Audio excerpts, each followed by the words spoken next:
higgu kosam hanki ittaka wattaka jamma e nyalawma ina ndiwondira nyalawmaji ina pooda jonte tiggo gonta libbi ngarwa jibina kitale nduttunmi horam miijo ko jubbudi e ndel rendo ndendi gila nay ngofi baali pooji kosam satti birdude caaki mbiti kon besni ceerndi moosa e jaleede condi kosam wurwa yarna podde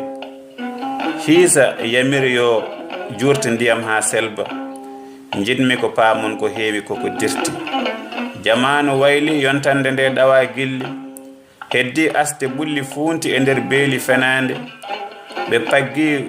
kongi beldi moccirde boggon gilli ndewmi miijaade ha jorti men dulgel doyli cuppitime gaay e jullaaji pinal berndam taji